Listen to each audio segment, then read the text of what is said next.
오늘 우리에게 주신 하나님 말씀은 구약성경 창세기 35장 1절에서 7절까지의 말씀입니다. 창세기 35장 1절에서 7절까지의 말씀입니다.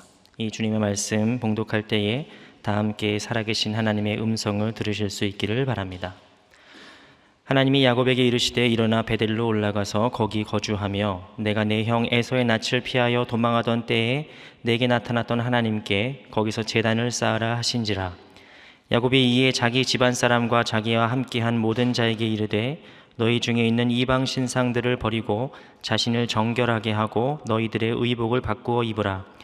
우리가 일어나 베델로 올라가자. 내 환난 날에 내게 응답하시며 내가 가는 길에서 나와 함께하신 하나님께 내가 거기서 제단을 쌓으려 하노라 하매, 그들이 자기 손에 있는 모든 이방 신상들과 자기 귀에 있는 귀고리들을 야곱에게 주는지라. 야곱이 그것들을 세겜 근처 상수리 나무 아래에 묻고 그들이 떠났으나 하나님이 그 사면 고울들로 크게 두려워하게 하셨으므로 야곱의 아들들을 추격하는 자가 없었더라. 야곱과 그와 함께한 모든 사람이 가나안 땅 루스 곧 베델에 이르고 그가 거기서 제단을 쌓고 그곳을 엘 베델이라 불렀으니 이는 그의 형의 낯을 피할 때에 하나님이 거기서 그에게 나타나셨음이더라. 아멘. 오래오래 행복하게 살았습니다 라는 말은 우리에게 너무나 익숙한 말들입니다. 대부분의 동화나 드라마나 영화는 오래오래 행복하게 살았습니다 라는 말로 끝이 납니다. 그런데 야곱의 인생을 보면 그렇게 끝날 수 있는 수많은 기회가 있었음에도 불구하고 그렇게 끝나지 않는 것들을 볼 수 있습니다. 야곱의 인생은 얼마든지 오래오래 행복하게 살았습니다 라는 말로 끝날 수 있었습니다. 그까지 팥죽 한 그릇에 샀던 장자권, 그거 좀 잠시 내려놓고 그냥 부모님과 또 쌍둥이 형과 오순도순 살 수 있는 기회도 있었습니다. 좋던 싫던 4명의 아내와 그리고 많은 자녀들과 함께 외삼촌 라반의 집에서 조금 고되고 힘들긴 했어도 오래오래 행복하게 살 기회가 있었습니다. 그러나 그의 인생은 그렇게 순탄하게 흘러가지는 않았습니다. 고향을 떠나 떠돌고 또 쫓겨다니면서 그의 삶은 참 엎치락뒤치락 참 많은 일들이 있었습니다. 그리고 평생을 서로 죽일 듯이 노려봤던 원수 같았던 이 두 형제가 하나님의 놀라운 역사와 개입을 통하여서 만나자마자 서로를 부둥켜 안고 울면서 서로 용서하는 장면은 성경 전체에서 살펴보아도 손에 꼽히는 감동적인 이야기가 아닐 수 없습니다. 보통의 드라마나 영화라면 이쯤에서 두 형제는 오래오래 행복하게 살았습니다로 끝나는 게 맞습니다. 그런데 오늘 우리가 읽은 본문 말씀의 배경이 되는 34장에는 회개망측한 일이 또 벌어집니다. 창세기 33장에서 야곱이 에서와 화해를 하고 난 다음에 34장에 이르기까지, 그리고 오늘 우리가 읽은 35장 1절에 이르기까지 얼마나 많은 시간이 흘렀는지 정확히 연수가 나와 있지는 않습니다. 그런데 우리가 성경의 연대기를 추측해서 보면은 적어도 10년 이상은 지났다는 것을 알 수 있습니다. 왜냐하면 창세기 30장 21절에 디나가 태어나는데 그 디나가 요셉보다 누나란 말입니다. 근데 34장에서 디나가 혼이 날 나이가 되었다라는 것을 보면은 아무리 옛날에 결혼을 좀 일찍 했다고 하더라도 적어도 15년 이상 이렇게 지난 시간이라는 것을 우리가 알 수 있죠. 어쨌든 야곱은 세겜이라는 땅에서 최소한 10년, 길게는 15년, 20년까지도 살았던 인생입니다. 야곱의 인생에서 세겜이라는 땅은 어쩌면 내 인생의 종착지 같은 느낌을 받았을 것입니다. 평생을 도망자처럼 쫓기며 살아왔는데 이제 이 세겜 땅은 내가 충분히 안정적으로 살 수 있는 그런 땅이기 때문입니다. 이제 야곱에게는 12명의 든든한 아들이 있고 토끼 같은 딸내미도 있습니다. 그리고 남부럽지 않은 재산까지 보유하고 있었고 적어도 10년 이상 아무 문제가 없이 이곳에서 잘 지냈던 그런 야곱입니다. 그런데 잔잔한 듯 보이던 그의 인생에 또 다른 폭풍 같은 사건이 벌어집니다. 그것은 바로 세겜의 희위 족속 중 하몰의 아들인 세겜이라는 그 젊은 추장이 야곱의 딸인 디나를 강간한 것입니다. 청천벽력 같은 소식이죠. 그런데 그나마 불행 중 다행이라면 이 추장이 디나를 진심으로 사랑했다는 겁니다.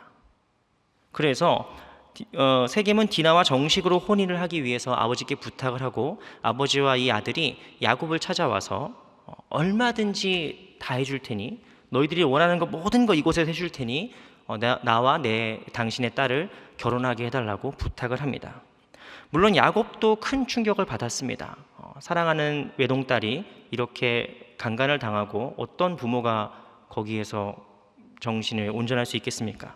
하지만 한평생 산전수전 공중전까지 모두 겪은 야곱은 이 일을 차분하게 넘겼습니다. 침착하게 넘겼고 어쩌면 이를 통해서 이 두 가문이 이 세겜 땅에서 더 안정적으로 지낼 수 있는 그런 기회가 열릴 수도 있는 것이죠.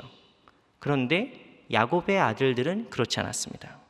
그들은 동생이 강간을 당했다는 소식에 격분했고 비밀스러운 모략을 꾀했습니다.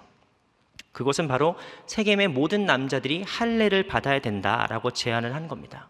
그리고 세겜의 남자들이 모두 다 할례를 받아서 이제 아파하고 있을 그 3일째에 야곱의 아들 중에 시므온과 레위가 칼을 들고 기습해서 그 지역의 모든 남자들을 다 죽여버립니다. 그리고 그것뿐만 아니라 그 지역에 있는 아내와 자녀들도 사로잡고 집안의 모든 물건들까지 노략질을 한 겁니다. 이거는 명백히 도둑질이고 범죄입니다. 그 사실상 세겜 지역에 있는 수많은 다른 족속들에게 전쟁을 선포한 것입니다. 성경의 연대기를 살펴보면 당시의 야곱은 약 100세가량이 된 나이입니다. 인생의 황혼을 넘어서 이미 천수를 누린 나이라고 할 수 있습니다. 이런 나이에 뭔가 새로운 일을 또 시작하거나 또 다른 거주지를 옮기는 것은 너무나 어려운 일이죠. 이제는 젊었을 때처럼 그렇게 뭔가 힘이 있는 것도 아니고 의욕이 있지도 않습니다. 나를 죽이려던 외삼촌 라반의 추격에서조차 살아남은 그이고 20년 동안 복수의 칼날을 갈았던 형의 복수 속에서 살아남았는데 이제 와서 또 도망가는 인생이 된 겁니다. 여기쯤에선 오래오래 행복하게 살았습니다로 끝날 줄 알았는데 그렇게 끝나지 않고 또 다른 위기가 그의 인생에 닥친 것입니다. 이제 모든 것이 완성되었다고 느꼈던 지점에서 그는 모든 것이 다시 모래성처럼 무너지는 그런 경험을 하게 된 것입니다. 우리 인생에도 비슷한 일들이 있습니다. 오래오래 행복하게 살았습니다 라는 말로 끝날 줄 알았던 나의 인생이 송두리째 부정당하는 것 같은 일을 경험할 때가 있습니다. 젊어서는 그럴 수 있습니다. 젊어서 고생 안 해본 삶이 어디 있습니까? 우리는 모두 다 젊어서 파란만장한 삶을 살았습니다. 야곱의 표현을 빌리자면 험악한 세월을 산 것이죠.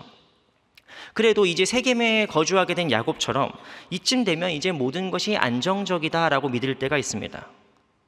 내 집도 장만했고 내 통장에 자산도 넉넉하고 이제 내 자녀들도 다 장성해서 결혼하고 직업도 잘 지내고 있는 그런 별 문제가 없는 것 같은 나의 인생이 이제 내 인생에 남은 것은 이제 별거 없다. 오래오래 행복하게 살 일만 남았다라고 생각할 때가 있습니다.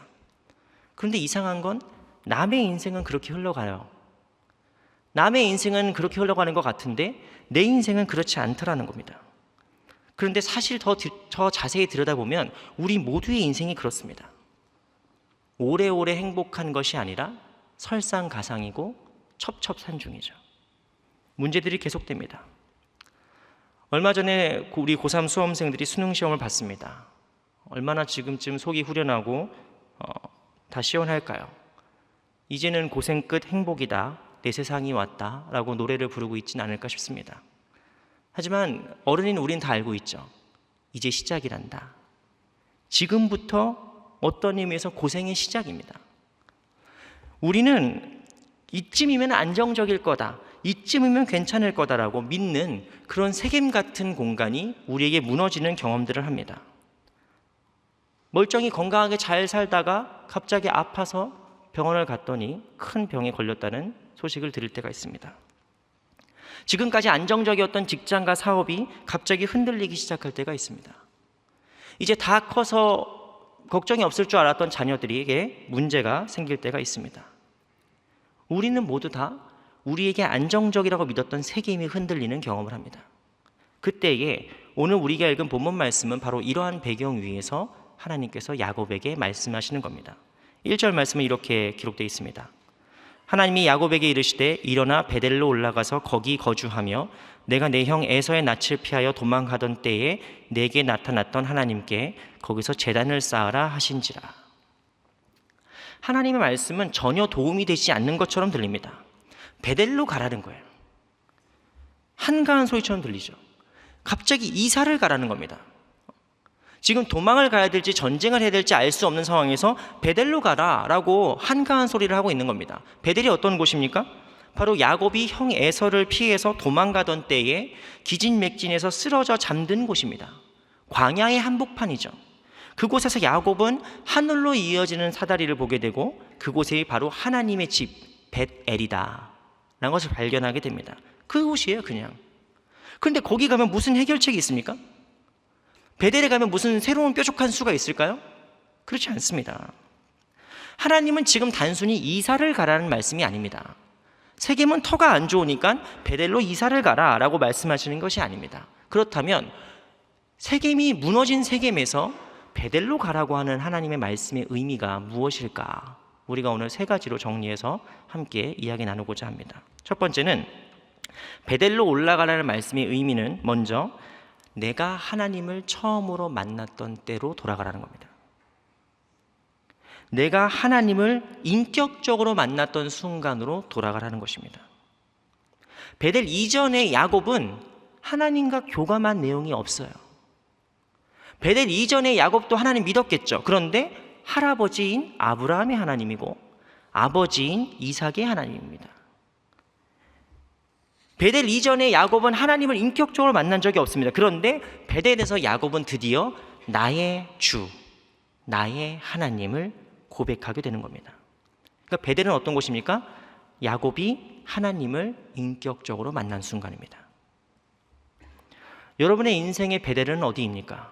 여러분이 하나님을 인격적으로 만났던 순간은 언제입니까? 이렇게 여쭤보면 어떤 분들은 이렇게 대답하십니다. 목사님, 저는 모태신앙이고요. 그렇게 특별한 경험은 없어요.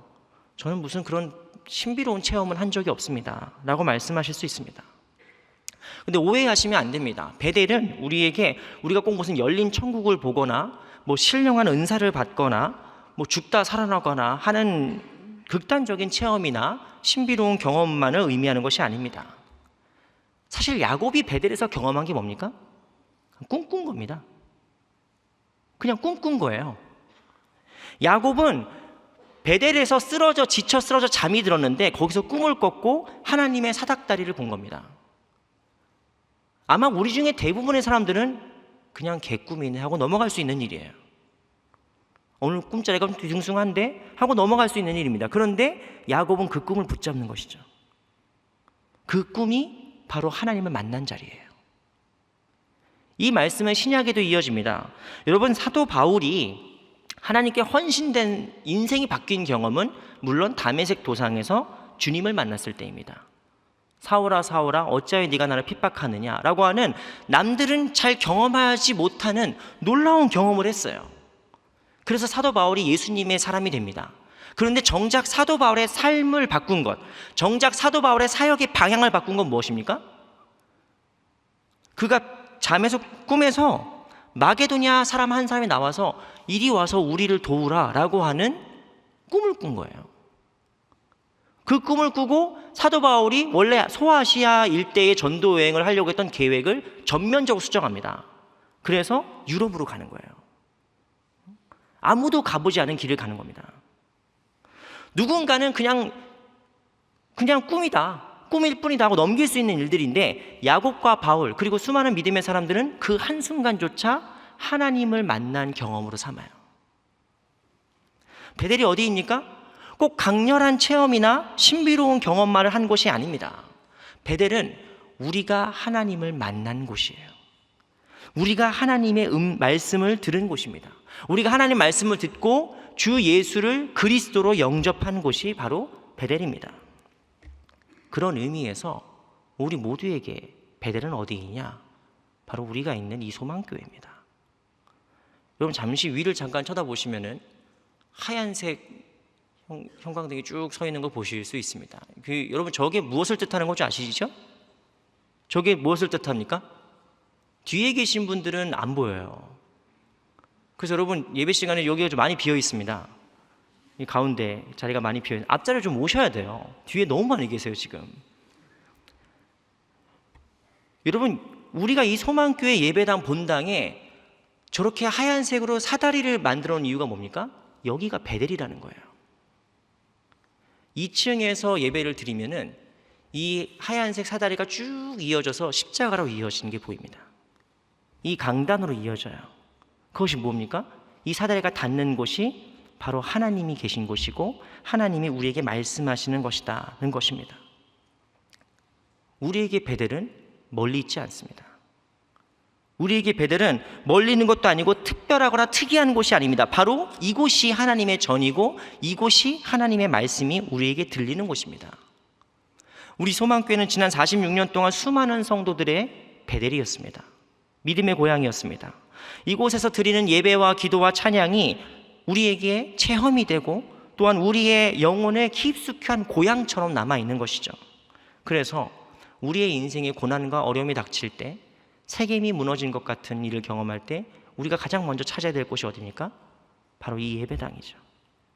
우리의 신앙의 베델인 바로 이 예배당입니다. 그리고 두 번째로 베델의 의미는 바로 야곱이 아무것도 의지할 것이 없을 때, 즉 그가 가장 비천하고 무력할 때를 뜻합니다. 여러분, 삶이 가장 막막하고 어려울 때 우리가 무엇을 생각해야 되느냐? 바로 더 어려웠던 지난날을 생각하는 겁니다. 더 어려웠던 지난날을 생각하면 우리가 무엇을 발견하게 되느냐? 바로 그때의 어려움과 고통과 그 고난 속에서도 하나님이 나를 여기까지 인도하셨다라는 것을 발견하게 됩니다. 여러분, 세겜 당시에 세겜에 살았던 야곱이 당연히 힘든 삶을 살았죠. 지금 너무 곤란하고 어려운 상황 아닙니까? 그런데 아무리 세겜 때의 야곱이 힘들었다 한들 베델 때만큼 하겠습니까? 베델 때는 정말 집도 절도 없을 때입니다. 그때는 가다가 언제 죽어도 이상하지 않을 때예요. 배고파서 쓰러져 죽거나 짐승의 밥이 되어도 전혀 어색할 것이 없는 그때입니다. 그런데 하나님은 그때를 기억하라는 거예요. 그때를 돌아보라는 겁니다. 그러면 무엇을 깨닫게 되느냐? 하나님께서 야곱을 그때도 인도하셨다는 걸 깨달아요. 그때도 인도하신 하나님께서 지금도 인도하실 것이다 라는 것을 깨닫습니다. 사실 야곱에게 베델은 상상도 하고 싶지 않은 곳이죠. 누가 안정적인 세겜을 버리고 불안하고 힘겨웠던 베델을 기억하고 싶겠습니까? 하지만 얽힌 실타래를 푸는 가장 좋은 방법은, 가장 빠른 방법은 그 실의 끝을 보는 거예요. 첫 단추를 잘못 끼웠을 때 가장 빠른 길은 뭡니까? 첫 단추를 다시 제대로 끼우는 겁니다. 우리의 삶의 고난과 어려움과 곤란 속에서 우리가 기억해야 될 것은 무엇이냐? 어쩌면 더 어려운 때를 돌아보는 것입니다. 더 힘들었던 순간을 기억하는 것이에요. 이것을 세상에서 뭐라고 말하냐면은 초심을 되찾아라 라고 얘기합니다. 그리고 성경에서는 첫사랑을 회복한다 라고 표현합니다.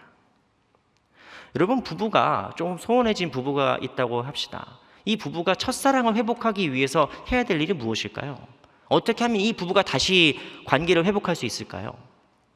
처음 만났던 장소를 가본다랄지, 이젠 여유가 좀 생겼으니까 명품백을 사준다랄지, 비싼 곳에 가서 밥을 먹는다랄지, 그럼 그 순간만 잠깐 좋은 거예요. 근데 이 부부가 서로가 소원해졌을 때 사랑을 다시 회복할 수 있는 가장 현실적인 방법은 가장 이 가정의 어려웠던 순간을 돌아보는 것입니다. 그럼 무엇이 보이느냐? 그 힘든 순간들을 헤쳐나오는데 내 곁에 있었던 유일한 사람이 보이는 거야. 이 사람이 나와 함께 했고 이 사람 때문에 내가 이 길을 같이 올 수 있었다라는 것을 발견하게 됩니다. 그럼 그냥 가구처럼 놓여서 그냥 늘 있는 것처럼 느껴졌던 그 남편이, 그 아내가 너무 소중하게 보이는 것이죠. 너무 소중해지는 경험을 하게 되는 거예요. 우리의 신앙에서 우리가 첫사랑을 회복한다는 것은 무엇이냐? 우리의 가장 비천하고 우리의 가장 갈급하고 우리의 가장 무력하던 때를 돌아보는 것입니다. 그런 의미에서 우리 소망교회 베델은 어디냐? 바로 현대아파트 11동 1101호입니다. 압구정동 253번지 현대상가 3층 1호입니다. 이것이 의미하는 것이 무엇이냐? 1977년에 강남이 개발되면서 아파트들이 막 우후죽순 생기는데 아파트는 막 올라서는데 예배할 곳이 없어요. 믿을 만한 교회를 모일 곳이 없는 거예요. 그래서 그래서 모인, 가정집에서 모여서 시작된 것이 바로 우리 소망교회입니다.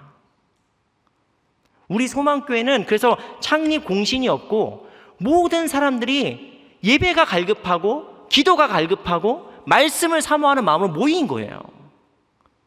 그 갈급한 마음이 모여서 이루어진 것이 바로 이 소망교회입니다. 세겜에서의 야곱은 이미 부자입니다. 세겜의 가장 높은 족장과 만나도 전혀 꿀릴 것이 없고 나중에는 애굽에서 바로를 직접 대면할 정도로 높은 사람입니다. 야곱은 이제 돈도 많습니다. 그런데 그런 야곱이 돌아가야 될 곳이 어디입니까? 베델이에요. 네가 가장 아무것도 아니었을 때, 네가 가장 무력했을 때, 비참했을 때 그때로 돌아가라는 것입니다. 소망교회는 대한민국의 손꼽히는 교회입니다. 그 어떤 교회가 소망교회를 무시하겠습니까? 그런데 그런 우리 교회가 이제는 목에 힘주고 뒷짐질 것이 아니라 우리가 돌아봐야 될 것은 무엇입니까? 그 갈급함이죠. 가정집에서도 모여가지고 기도하는 그 갈급함이고 말씀을 사모하는 마음이고 그것이 우리가 돌아가야 될 베델인 것입니다. 마지막으로 베델로 올라가라는 하나님의 말씀의 의미는 너의 서원을 지키라는 뜻입니다. 베델이 처음 등장하는 것은 창세기 28장입니다. 창세기 28장에서 야곱은 하나님을 베델에서 만난 다음에 이렇게 고백합니다. 제가 빠르게 읽어드립니다. 야곱이 서원하여 이르되 하나님이 나와 함께 계셔서 내가 가는 이 길에서 나를 지키시고 먹을 떡과 입을 옷을 주시어 내가 평안히 아버지 집으로 돌아가게 하시오면 여호와께서 나의 하나님이 되실 것이요 내가 기둥으로 세운 이 돌이 하나님의 집이 될 것이요 하나님께서 내게 주신 모든 것에서 10분의 1을 내가 반드시 하나님께 드리겠나이다 하였더라. 야곱은 창세기 28장에서 베델에서 하나님 만난 다음에 서원을 합니다. 내가 반드시 이곳으로 오면은 이곳에 하나님의 집을 지을 것이고 11조를 반드시 드리겠습니다 라고 서원을 하는 것이죠. 그런데 오늘 우리가 읽은 창세기 35장에 이르기까지 베델이 한 번도 등장하지 않아요. 바빠서 그럴 수 있다 칩시다. 삼촌 라반을 피해서 도망치고 막 형 만나려고 막 야복강에서 천사랑 씨름하고 막 엄청 바쁘고 중요하고 힘든 일들이 있어서 베델을 못 갔다고 이해할 수 있습니다. 근데 세겜에서 머문 시간만 10년이 넘어요. 10년 동안 야곱은 베델을 간 적이 없습니다. 물론 베델을 잊지는 않았어요. 베델을 알고는 있습니다. 그런데 간 적이 없어요. 하나님과의 약속을 지키지 않은 겁니다. 이것이 바로 신앙의 유기이죠. 우리말 속담에 화장실 들어갈 때 다르고 나갈 때 다르단 말이 있습니다. 급할 때는 다 할 것처럼 하지만 막상 지나고 나면은 그냥 잊어버리는 것이죠. 제가 2014년도에 목사 안수를 받았습니다. 그러니까 내년이면은 제가 목사 된 지 10년째 되는 해입니다. 제가 목사 안수를 처음 받았을 때 엉엉 울었습니다. 나 같은 부족한 사람도 목사 안수를 받다니, 나 같은 부족한 사람이 주님의 종이라는 이름으로 불려지게 된다는 것에 대해서 내가 너무 부끄럽고 민망하고 하지만 하나님 이 사명 감당하겠습니다라는 마음으로 막 엉엉 울고 그랬습니다. 내년이면 이제 10년째가 되는데 제가 요즘 못 부르는 찬양이 있어요. 그게 뭘까요? 부름받아 나선 이 몸이죠. 가사가 한 구절 한 구절마다 다 목구멍이 걸려요. 부름받은 건 맞지만 어디든지 가고 싶지는 않습니다. 주님, 아골골짝 골짜기는 저 사람을 보내시지. 이름도 없이 빛도 없이 어차피 섬길 거 이름 좀 나고 빛 좀 나고 싶습니다. 주님. 저만 그렇죠. 저만 그렇죠. 우리 장로님들 처음에 장립 되셨을 때 그때의 다짐과 그때의 결단이 어디 있습니까? 우리 권사님들 권사 임직 받으실 때 그때의 헌신과 그때의 다짐이 지금 어디 있습니까? 집사로 임명받았을 때 내가 하나님을 위해서, 이 교회를 위해서 내가 섬기겠다고 다짐하고 결심하고 결단했던 그 결단은 지금 어디 있습니까? 거기가 베델이에요. 거기가 베델입니다. 베델로 돌아가는 건 무엇입니까? 너의 처음의 소원을 기억하라는 거예요. 하나님과 네가 처음으로 헌신하겠다고 믿었던 그 마음으로 돌아가라는 것입니다. 근데 10년 지나고 20년 지나면 이제 익숙해져 버리는 거예요, 우리가. 개구리가 올챙이 쪽을 생각을 못하는 것이죠. 이 자리에 이제 몇 주 뒤면 신임 권사 임명을 받으시는 분들이 계신 줄 압니다. 여러분 꼭 기억하시기 바랍니다. 여러분, 오늘 이곳이 여러분의 베델이 되어야 됩니다. 이곳이 여러분 베델이 되어야 되고, 이곳에서 여러분 하나님께 헌신하며 기도할 수 있어야 됩니다. 베델로 올라가라는 하나님 말씀을 들은 야곱은 더 이상 지체하지 않습니다. 그래서 2절부터 3절까지 말씀 보시면, 그가 자기의 집안의 모든 자들에게 너희 이방 신상을 버리고 정결하고 그 옷을 다 묻어버리는 거예요. 이것이 뜻하는 바가 뭡니까? 철저하게 회개하라는 뜻입니다. 철저한 회개로 돌아가는 것이죠. 베델로 돌아가라는 것은 이사 가라는 뜻이 아니라 너의 삶을 근본적으로 바꾸라는 거예요. 우리의 삶을 근본적으로 바꾸는 것은 뭐로 가느냐? 회개라고 합니다. 베델로 돌아가라는 말씀이 무슨 뜻입니까? 회개하라는 것이죠. 야곱이 철저하게 회개하자 어떤 일이 벌어집니까? 5절 말씀 보시면 금방이라도 전쟁이 벌어질 것처럼 급박했던 상황이 급변하게 됩니다. 그래서 평안하고 무사하게 그들이 베델로 돌아가게 돼요. 그래서 야곱이 그 베델의 이름을 엘베델, 베델의 하나님이다, 베델의 하나님이다 라고 부르면서 그의 인생이 이제 정말로 이스라엘로서의 삶을 살게 되는 거예요. 그 전까지 야곱이었는데 베델로 돌아가서 그가 이스라엘로서의 삶으로 변화되게 되는 것입니다. 사랑하는 소망교회 성도 여러분, 우리의 베델이 어디입니까? 여러분이 하나님을 인격적으로 만나고 나의 주님, 나의 하나님으로 고백하신 곳이 어디입니까? 여러분이 다른 모든 것들을 의지할 수 없어서 오직 하나님만 붙잡았던 그 베델이 어디입니까? 그리고 동시에 내가 처음 하나님께 헌신하고 서원했던 그 베델이 어디입니까? 우리의 모든 상황이 다르고 처지가 다르지만 바로 오늘 이 자리가, 이 교회가, 이 예배당이 우리 모두의 베델이 되어야 될 줄로 믿습니다. 기도하겠습니다. 베델의 하나님, 주님과의 첫사랑을, 그 초심을 너무나 쉽게 잊어버리는 저희를 용서하여 주시옵소서. 이제 우리의 베델을 돌아보며 주님께서 우리에게 허락하신 이 귀한 소망교회에서 우리의 베델을 회복하게 하여 주시옵소서. 이곳에서 우리가 예배를 드릴 때에 주님 기뻐 받아 주옵시고, 이곳에서 우리가 기도를 할 때에 주님 응답하여 주시옵소서. 이곳에서 우리가 말씀을 드릴 때에 우리의 영이 살아나며 우리의 삶이 주님을 향한 초심과 첫사랑으로 회복되게 하여 주시옵소서. 예수 그리스도의 이름으로 기도드리옵나이다. 아멘.